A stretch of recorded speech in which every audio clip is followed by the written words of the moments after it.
L'origine du prieuré du Val-Saint-Benoît remonte au début du XIIIe siècle, avec l'arrivée en 1216 de quelques moines téméraires en quête de silence et de solitude dans la grande forêt sauvage des Bâtés, au cœur de la Bourgogne.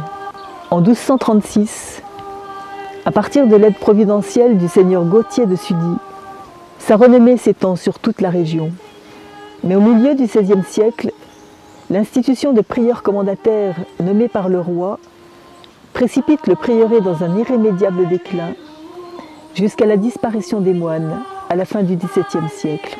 Redécouvert au XIXe siècle, il va émouvoir les amateurs d'art, au point que par 2 fois, on envisagera de déconstruire la chapelle des Loges pour l'adjoindre à la cathédrale d'Autun.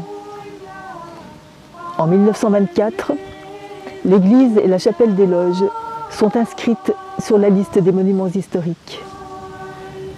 Dans les années 1970, l'ancien prieuré abandonné est inscrit sur la liste des chefs-d'œuvre en péril.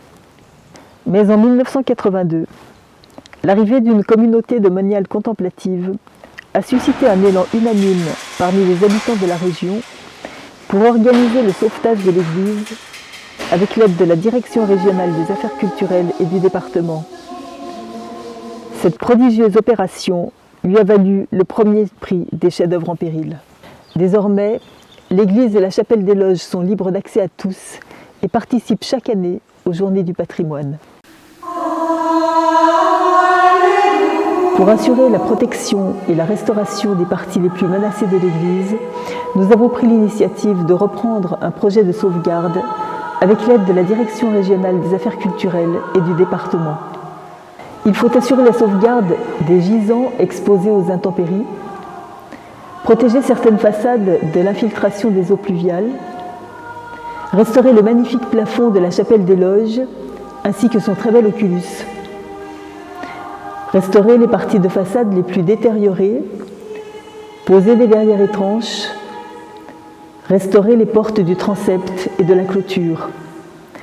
Le coût de ces opérations s'élève à 292 000 €.